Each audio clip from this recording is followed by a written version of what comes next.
Hello, I'm Dr. Joe of thedrjoe.com. Now, how many iron supplying foods are you aware of?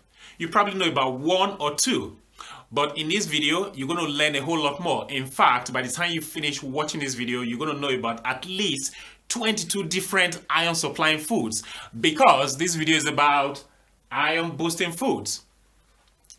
Did you know that iron deficiency is the most common nutritional deficiency in the whole world? Oh yes, it is. And it particularly affects children and pregnant women. Now, here's the other thing. Iron deficiency does not discriminate between the developed world and the developing world. It affects both equally. You need iron for a variety of reasons, not least for the making of the protein called hemoglobin. Hemoglobin is a huge part of what we call red blood cells. And you need iron to actually make that hemoglobin. In fact, 2/3 of the iron in our bodies is actually found in hemoglobin. As I said earlier on, hemoglobin is part of the red blood cells. You need your red blood cells to carry oxygen around the body. When you breathe in oxygen. The oxygen goes to the lungs.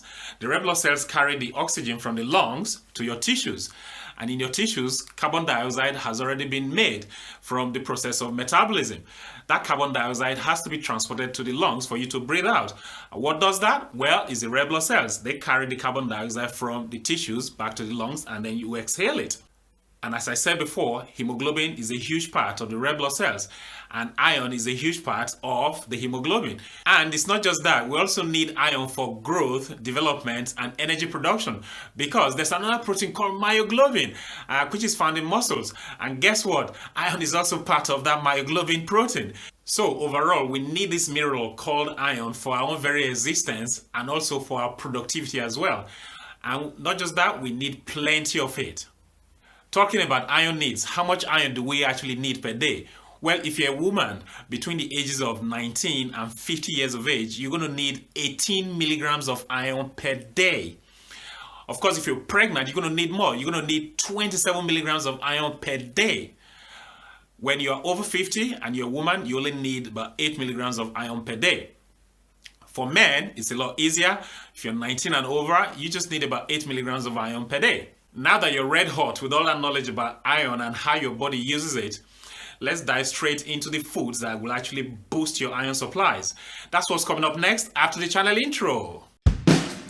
Now for today's 2020 idea to better health, please welcome on stage Dr. Joe. To boost your body's iron supplies, it is advisable to consume both animal and plant food options. The reason is that some foods will release their iron content more easily than others. With that thought in mind, here are 10 foods that will boost your body's iron supplies. The first one is liver. Liver can be baked, boiled, broiled, fried, and even stir-fried.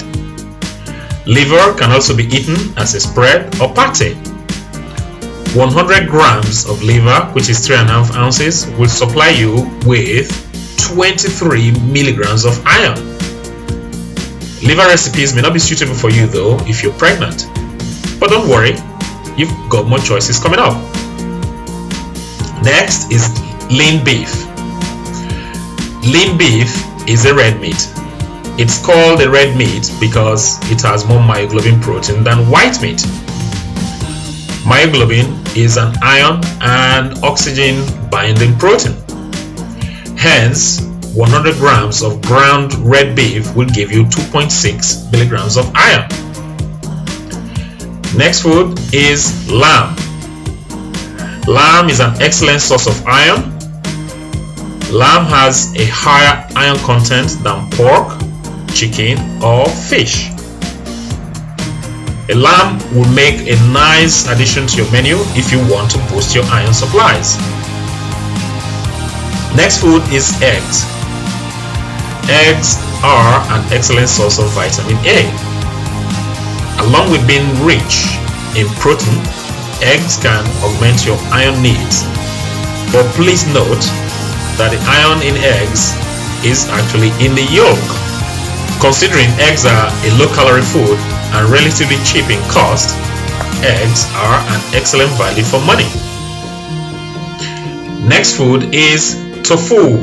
Tofu, also known as bean curd, is a food prepared by coagulating soy milk. The resulting curds are pressed into soft white blocks. 100 grams of tofu will furnish your body with 5.4 milligrams of iron. Next food is lentils. Lentils are rich in folic acid, magnesium, and potassium. You'll also get a good amount of fiber from eating lentils. And 100 grams of lentils will earn you 3.3 milligrams of iron. Next iron-rich food is spinach. Spinach are a good source of fiber, calcium, vitamins A and E. To get the maximum amount of iron from your spinach, you should eat the cooked version of spinach as opposed to the raw one, because 1 cup of cooked spinach will furnish you with 6 milligrams of iron. The next iron-rich food is chickpeas. Chickpeas are a legume that should be loved by both vegetarians and non-vegetarians alike. Chickpeas are also called garbanzo beans. You can jazz up your salads, your salsa, your pasta dishes by adding some chickpeas. And adding chickpeas to your menu will give you 5 milligrams of iron for every cup of chickpeas you add.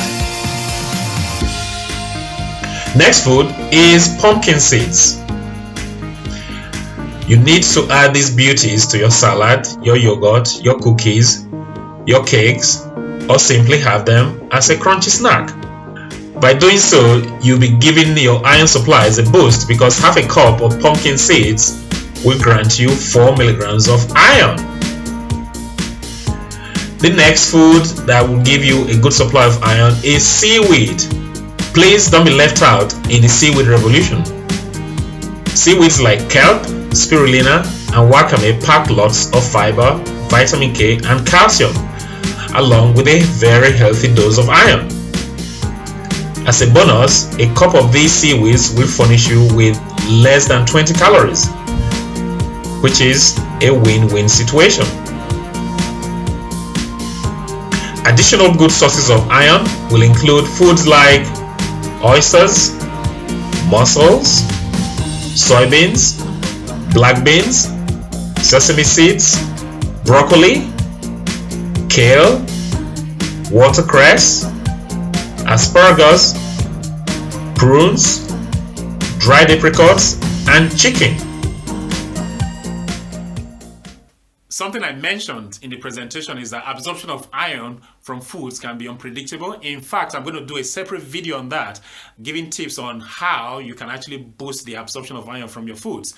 But for now, here are 2 tips for you. One is that you should eat foods that are high in vitamin C along with the foods that I mentioned. So I'm talking about foods like oranges, kiwis, peppers. They're high in vitamin C. Or you can drink orange juice, or just drizzle the food with squeezed lemon juice.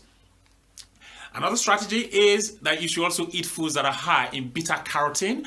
Foods like carrots, sweet potatoes, they're high in beta-carotene. They also facilitate the absorption of iron from these foods. So if you found value from this video, please give it a thumbs up.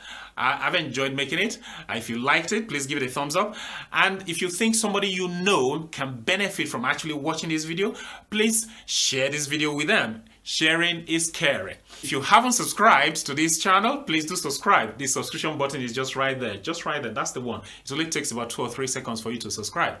I think that's about it for this video. If you got anything to say, please say it in the comment section. And that's about it. Until next time, well, this is Dr. Joe signing out. Now, if you haven't subscribed to this channel, please do subscribe.